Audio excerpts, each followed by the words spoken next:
Team 81 presents Lost in the Pacific, 1942. For the first project, we did a picture with 2 stanzas and 2 paragraphs based on the character of the castaway that we chose. I chose Alex. I chose Whitfinger. We started off by explaining our characters' personal lives in 2 paragraphs. We put in details about what happened before their life, where they worked, and where they lived. After our 2 paragraphs, we started our 2 stanzas. In each of our stanzas, there were 3 gerund phrases. Our gerund phrases consisted of object of the preposition and the predicate noun. And then we drew a picture to show who they were and what represented about them. This was the creativity part of our project, and so basically we had 3 shapes to pick from: a circle, square, and triangle, and we had to make them into like the scenery of Lost. So for example, one of the students took the circle and made it into the bird that stood on top of Rickenbacker's hand, and other things. So we also had to do a narrative. Every student was assigned a character and we had to do it in first person, write 3 paragraphs about that character during the crash and after the crash. We made a timeline showing the different events in sequential order of the 8 men in the rafts. We drew a border around the text about Lost. During the writing, we also had to use our skills, which include gerund phrases, complex sentences, compound sentences, and complex sentences. For the third part of our project, we decided to design rafts and put them together like they were out in the ocean. And we designed to use the 3 words hunger, thirst, and despair, using hunger because they were out there for 2 to 3 weeks with little to no food, and it was a very difficult situation for them. The second word we used was thirst. We mainly used the word thirst for our acrostic was the survivors that were stranded out in the Pacific Ocean were lost for about 2 to 3 weeks and they had little to no water. And the third word we chose was despair, mostly because it symbolized how they had to go through a lot of pain and suffering in order to make it back alive.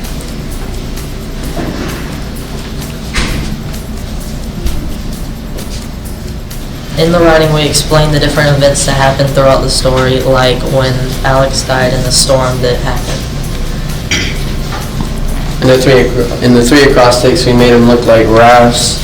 The string represents the rope, because back then the rafts didn't look that great.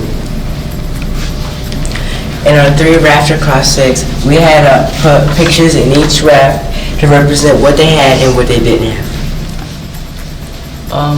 When we printed out the rafts, we made the color sheet yellow because we wanted to make it more realistic because the rafts were yellow on the book. But we put places where they sat and designed them to look like rafts and make them look rustic. We made them look like this because in 1942 the rafts weren't in as great a shape as the ones that are manufactured today. First, for our research project, we had to print out 2 articles describing our character's life. To go along with our 2 articles, we had to do an illustration that had all the events that happened in their lifetime. We wrote gerund and participle phrases and molded them to show our writing skills.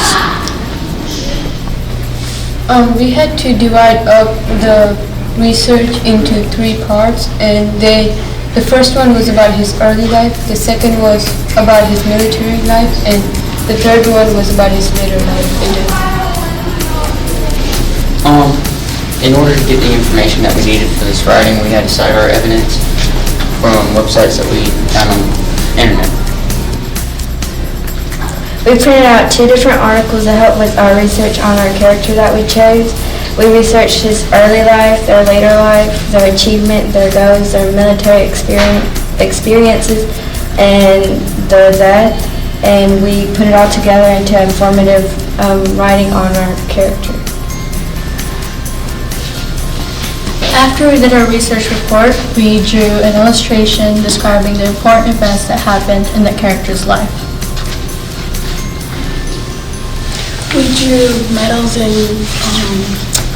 trophies to represent his achievements he made during the Army.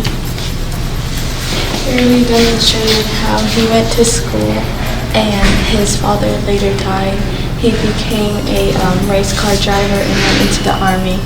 Then he got lost in the Pacific and was found and then later retired.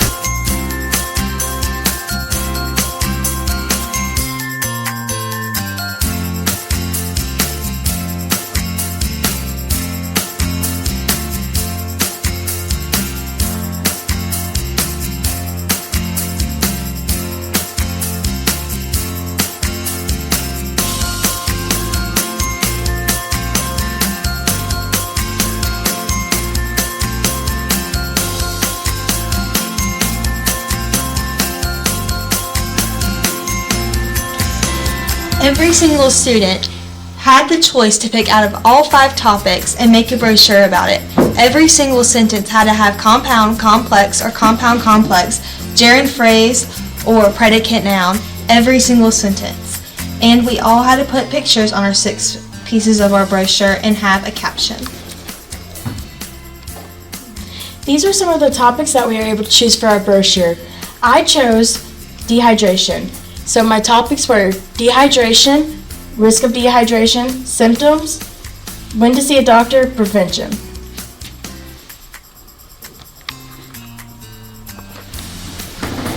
For our extension research brochure, we had to pick from a variety of topics, including the Bermuda Triangle, ranks of the Army, and even Amelia Earhart. For mine, I chose Amelia Earhart just simply because I was interested in who she was. I got her early life, her early career, her marriage, her first flight, her final flight, and her legacy. With our research brochure, we had to include pictures and captions explaining the pictures with your topic.